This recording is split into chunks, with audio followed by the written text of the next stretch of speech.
ඔයා දැකපු ඒ වැඩ කිට ටික දාන්න පුළුවන් ටූල් එක තමයි මෙන්න මේ මගේ අතේ තියෙන්නේ. මේක ඇවිල්ලා YCS brand එකේ එන polishing pen 2 එක. ඉතින් මේ ඒ pen එකට හම්බෙන grinding heads ටික heads සාමාන්‍ය මේකේ 7ක් පමණ එනවා. 7ක් එනවා. මේ 7 විවිධ කටයුතු කරන්න පුළුවන් විවිධ හැඩ වලින් තියෙන diamond dust එක apply කරපු grinding heads. ඉතින් මේ වගේ එතකොට වැඩ කරන්න පුළුවන්. ඉතාමත් සියුම්ම පහසුවෙන් වැඩ කරන්න පුළුවන් මේ diamond dust එක දාලා තිබ්බම. ඉතින් බලන්න මෙතන 7ක් විතර තියෙනවා. ඉතින් විවිධ හැඩ වලින් තියෙනවා. පුංචි සියුම් වැඩ කරගන්න කැමති ටෙක්නීෂියන්ලට මෙන්න මේක හොඳ ගැජට් එකක්. ඉතින් මගෙත් මේ පළවෙනි එක්ස්පීරියන්ස් එක මේ මොඩල් එකේ. ඉතින් මේ මොඩල් එක සාමාන්‍යයෙන් පාවිච්චි කරපු අය ඉන්නවා නම් ඔයාලගේ එක්ස්පීරියන්ස් තියෙනවා නම් අනිවාර්යෙන් කමෙන්ට් සෙක්ෂන් එකේ විවෘතයි. ඔයාලගේ අදහස් දාන්න. මේකේ තියෙන හොඳ අගුණ සියලුම දේවල් ගන්න කෙනෙක්ට බලා ගන්න ඔයාගේ කමෙන්ට්ස් ටික දාන්න. මම මේක ගොඩාක් රිවිව් දැකලා නැහැ. ඉතින් මම මේක විශේෂයෙන්ම ගෙනාපු ගාම මම මේක පොඩි අන්පැකින් පාරකට පස්සේ පොඩි ටෙස්ටිං පාරක් තමයි දාන්නේ. ඉතින් බලන්න මේ විදිහට ටෙම්පර්ඩ් ග්ලාස් එක කාඩ්බෝඩ් කවර් එක මෙන්න මේ විදිහට අපිට කපා ගන්න පුළුවන්. ඉතින් මේක ඇත්තටම කපා ගැනීම සඳහා පමණක් නෙවෙයි. ඉතින් මේක විශේෂයෙන්ම පොලිෂින් වලට තමයි ගොඩක් තියෙන්නේ. කියන්නේ ග්‍රයින්ඩ් කරගන්න. ඉතින් මේක හොඳට හැන්ඩල් කරන්න හුරු වුණාම මේකෙන් හොඳට වැඩ කරන්න පුළුවන් වෙයි කියලා මම විශ්වාස කරනවා.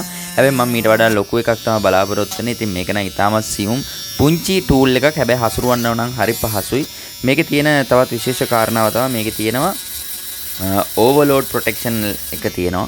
ඒ කියන්නේ මේකට ඕනවට වැඩිය ලොකු ලෝඩ් එකක් දුන්නොත් එහෙනම් මේක නවතිනවා. ඉතින් ඒක නම් සාමාන්‍යයෙන් ඕන මෝටරයකට දරා ගන්න බැරි වුණාම මේක ඔටෝ ඔෆ් වෙන එක නම් ඉතින් සාමාන්‍යයෙන් ප්‍රොටෙක්ෂන්මත් නෙවෙයි. ඉතින් මේකේ ඉතින් මොකක් හරි විශේෂ ටෙක්නොලොජි එකක් ඇති. ඉතින් ඒ වගේම මේකේ තියෙනවා මේකේ ස්පීඩ් එක ලෙවල් 5කට තියෙනවා. අපිට පුළුවන් මේක ලෙවල් 5ක් දක්වා ස්පීඩ් අප් කරගන්න. ඒ වගේම මේකේ බැටරි ලෙවල් එක අපිට බලා ගන්න පුළුවන් ඔප්ෂන් එකක් තියෙනවා. ඉතින් මම මේ විදිහට ඊළඟට try කරලා බලනවා. හවුසින් එකක මිඩල් හවුසින් එකක යම් කිසි කොටසක් ග්‍රයින්ඩ් කරගන්න.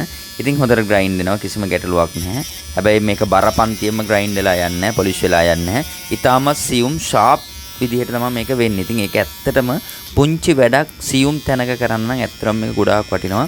ඉතින් මේ වගේ වැඩ කරගන්න අවශ්‍ය කෙනෙක්ට සුදුසු භාණ්ඩයක්. මේක බලන්න මේකේ ලෙවල් 5ක් තියෙනවා. ඒක ලෙවල් 5ට අනුව සාමාන්‍ය මට නම් මේක වැඩ කරගන්න පුළුවන් මට්ටමට ගන්න නම් ලෙවල් 5ටම වැඩි කරගන්න ඕන.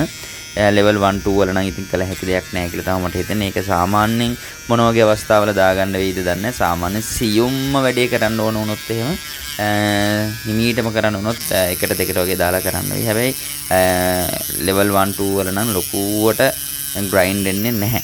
ඉතින් මේ බලන්න මේ ඇවිල්ලා හවුසින් එකක ඒ කියන්නේ මදර් බෝඩ් එකක තිබෙන මේ යකඩ ප්ලේට් එකක් කට් කරන විදිහ. ඉතින් කට් කරන්න පුළුවන්. හොඳට කට් වෙනවා. කිසි ගැටලුවක් නැහැ. හැබැයි මේක ඕනවට වැඩිය ඕවර්ලෝඩ් එකට අල්ලලා ඉවරලා මේක කපන්න ලෑස්ති වෙන්න බෑ ඔෆ් වෙනවා. ඒක ඕවර්ලෝඩ් ප්‍රොටෙක්ෂන් එක කියලා එයාලා හඳුන්වනවා. ඉතින් මේක සාමාන්‍යයෙන් හොඳට අත හුරු වුණොත් එහෙමනම් මේකෙන් සියුම්ම ඉතා ඉක්මනින් වැඩ කරගන්න පුළුවන් වෙයි කියලා විශ්වාස කරනවා. ඉතින් ඒ වගේම තමයි මෙන්න මේ විදිහට අපිට IC එකක් උනත් ග්‍රයින්ඩ් කරගන්න පුළුවන් මේ ටූල් එකෙන්. ඇඩ්වාන්ස් චිප් ලෙවල් රිපෙයාර් කරන කෙනෙක්ට මෙන්න මේ වගේ වැඩවලටත් මෙන්න මේ ටූල් එක ගොඩක් වැදගත් වෙනවා.